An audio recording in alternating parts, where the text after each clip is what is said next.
Okay, so we've now entered autumn. It's now the 2nd of September. The weather's started to change. It's getting a bit more blustery out and a bit more stormy. It's still quite warm. We're still getting like summer type temperatures, and there could be the potential of a heat wave later in September if we are to believe the long range weather forecasts. Although we've got some pretty stormy weather over the next few days across most of northern Europe, to be fair. There is some bad weather coming, although it's meant to get warm again, so we might have like a last burst of summery weather in early autumn, a bit of a Indian summer. But the last 3 months have been quite interesting. We started the summer really, really well. The Challenge Cup final, Hull KR versus Warrington. The viewership figures for that match review were fantastic. It's the most popular Challenge Cup final match review I've ever had, and the viewership figures were fantastic for that. So we went into the summer full of optimism that the growth was going to continue from last year. Last year was a fantastic year. The summer the channel exploded, quite literally. There was about a 4 or 5 week period where the view counts just exploded through the roof.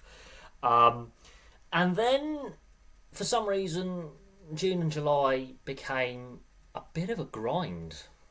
If I'm honest, view counts were surprisingly low. Now, I will say this: the weather was fantastic across Europe. We had heat waves. It was actually at points pretty brutal weather conditions, heat wise and humidity wise. But the weather was fantastic, and I can sort of understand a lot of people would have decided to enjoy the nice weather that we had for the majority of the summer. People going out, having days out, going to the pub, going to the beach, and not really engaging so much with sport. Now, the Women's Euros, obviously England won, and the view counts were steady during the Women's Euros. They weren't as high as the Women's World Cup in 2019 or the Women's Euros back in 2022. I will say that.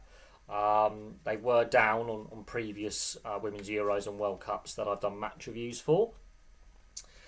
And then the last month, the view counts have been ridiculous. They have really been very, very strong and well above average. So August has been a great month, but June and July were a bit of a grind. Following the Challenge Cup final, it has been a bit of a grind this summer. It just, for whatever reason, view counts have been a bit subdued. And even though last year was a fantastic year and the channel exceeded expectations, I am surprised with the view counts in June and July being really just subdued. I think it's a good way to look at it. But the weather was nice, and a lot of people enjoyed the good weather by going out, booking time off work, enjoying the great weather we had across Europe. And August has been a very good month. The viewership is very interesting, however, regardless on the actual views and the watch hours being down, which is a bit disappointing. It is. The subscriber growth in the last month has been fantastic. I will say that. Now, the figures I'm using are technically 2 days out of date because the last 48 hours have to process. But up until the 31st of August, these are the up-to-date figures that I can get off YouTube Studio. The last 3 months have been, the last 90 days, the last 3 months have been very interesting. Started really well with the Challenge Cup final match review. So the top performing city, for example, is Hull, because Hull KR obviously won at the Challenge Cup final over Warrington. But where people are viewing from is really interesting. We've got a more diverse viewership base over the last 3 months than, apart from football World Cup years, for example, outside of World Cups. Yes, the Women's Rugby World Cup is taking place, but outside of a men's World Cup in either Rugby Union or FIFA World Cup, we've got viewership across Europe, Africa, North America, and Asia. So, and of course Australia and New Zealand always feature. So let's have a look at where people are viewing from. It's really interesting, and I've picked the top 5 cities out. 2 are in the UK, 3 are in Australia. Now, looking at where people are viewing from, we've got viewers from the Netherlands, Japan, Spain, Germany, Ireland, Poland, Italy, Canada, South Africa, France, New Zealand, USA, Australia, and the UK in that order. Now, the Netherlands makes up 0.1% of channel viewers, but the view time, the average view time from the Netherlands is quite strong, 2 minutes and 4 seconds. Now, Japan sit just above them at 0.2% of channel viewers are Japanese or in Japan. Now, an average view time of 49 seconds. Okay, there will be those who will be watching longer into videos, but then obviously because Japan are playing at the Women's Rugby World Cup, that explains the Japanese viewership. Spain, 0.2% of viewers are either in Spain or Spanish. 0.2% of viewers are from Spain. 56 seconds average view time. So let's say a 5-minute video, they're watching a fifth of a video, for example, on a 5-minute average. Of course, Spain, they're playing at the Women's Rugby World Cup as well, although we've had viewers pretty much throughout the summer from Spain. Germany, 0.4% of viewers are in Germany at the moment.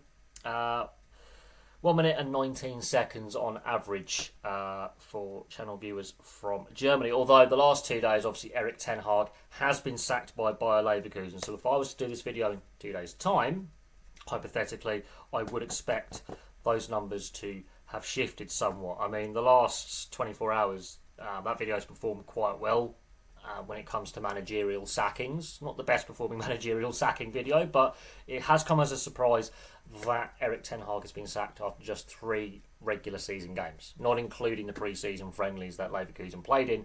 3 games into the German season, he has been given the boot by Leverkusen. That is an ongoing story. There's a lot of articles in the German media being printed and discussion points about why he's been sacked so quickly into his tenure in Germany. Ireland comes in also at 0.4% of channel viewers are from Ireland. 1 minute and 21 seconds average view time. Obviously, Ireland are also participating at the Women's Rugby World Cup. Viewership from Ireland has been a little bit down on previous years. Ireland's fluctuated.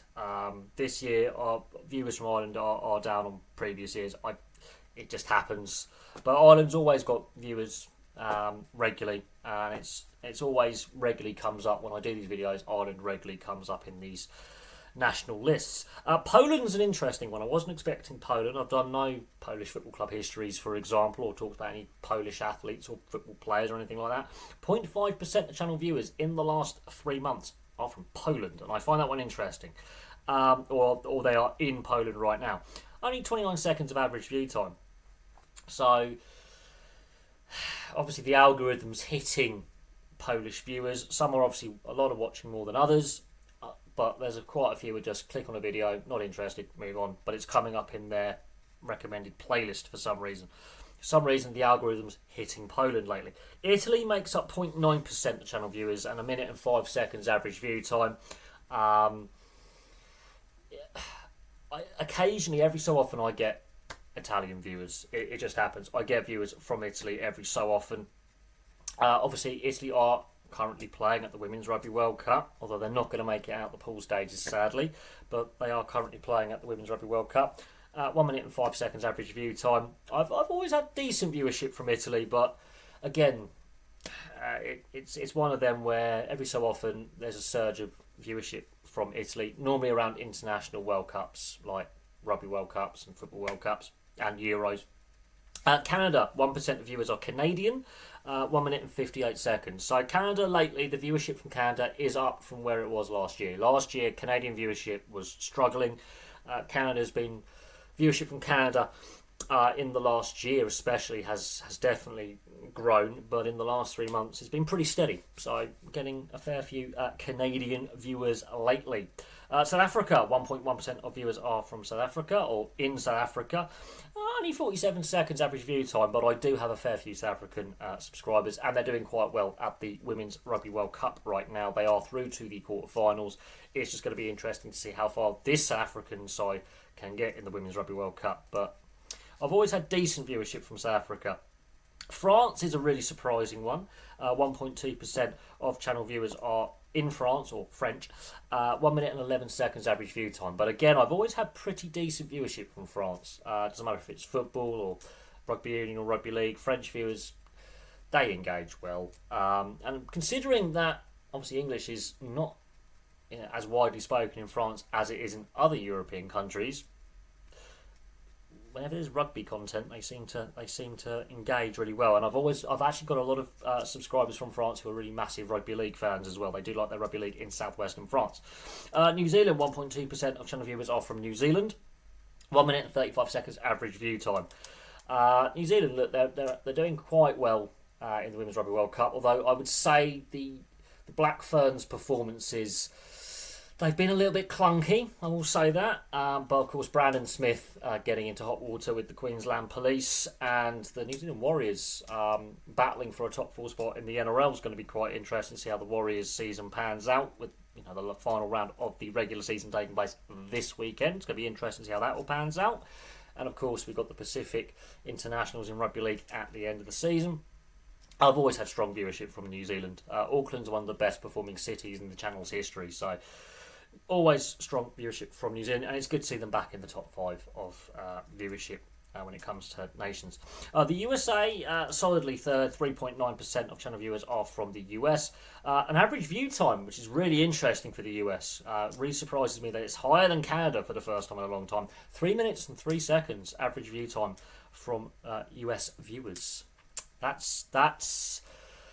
That's interesting. I find that very, very interesting. But again, the US women, admittedly, I fell asleep watching this game, which is criminal because it's apparently the game of the Women's Rugby World Cup. The 31-all draw against Australia in the Women's Rugby World Cup. Fantastic, thrilling match, apparently, by all accounts. And they're still technically in the World Cup. They haven't been knocked out yet. But I have done a lot of Major League content in the last 3 months. So I'm not surprised viewership from the USA has been pretty decent. 13.4% of channel viewers are from Australia. I'm not surprised there. Average view time, 2 minutes and 8 seconds. And of course, the UK still topping the charts. 38.2% of channel viewers are from the UK. Average view time exactly the same as the US at 3 minutes and 3 seconds. What is interesting is the UK always is the top dog for views, apart from a few months here or there where Australia has been above them when it comes to NRL content, for example. And points last year, the Australians blew the viewership figures out the water. The UK views haven't really changed that much as in the actual number of views. It's the percentage of views that has changed, which shows that more people outside the UK than ever before are watching, because the last time I did one of these snapshot videos, the viewership from the UK was about 45%. So the channel demographics are really, really interesting. Really interesting. I've got a lot more older viewers now as well. I think the best performing age demographic in the last month is people aged over 65, and I'm not joking on that. Older viewers tend to watch international sporting tournaments more. I'm really surprised by the drop off in younger viewers as well, but that's a separate discussion for a separate video. Now, overall, the subscriber count, we've gained 49 total subs. And if we're including subs actually gained versus subscribers lost, it's a different stat. But the channel's grown by 49 subscribers. Now, yes, that data is technically 2 days out of date because how YouTube Studio Analytics works. We're actually gained even more subs since this data was compiled by YouTube Studio. I mean, we've now passed 1,550 and climbing. We've gained several subscribers today alone. I think this morning when I woke up, it was like 1,548. So, again, if I was to do this video 2-3 days later, those figures would be different. Now, the top performing cities: Hull, Sydney, London, Brisbane and Melbourne.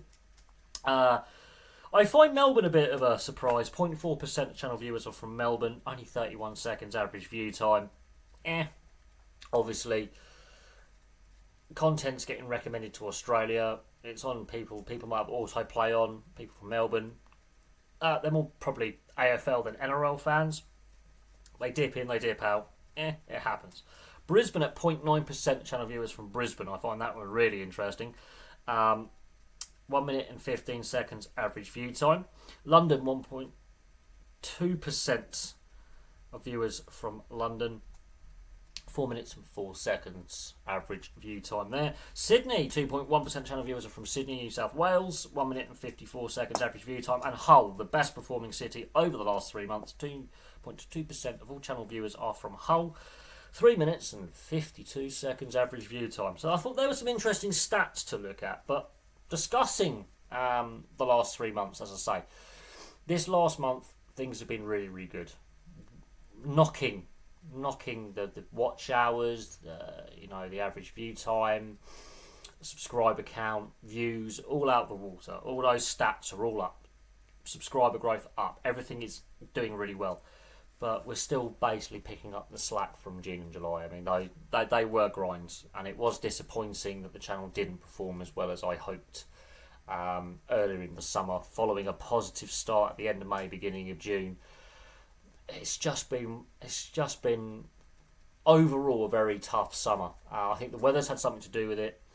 Of course, with the hot weather we've had and the day job I actually do, obviously not producing content every day, it has been at times brutal. I've had heat stroke a couple of times this summer through work, which wasn't pleasant.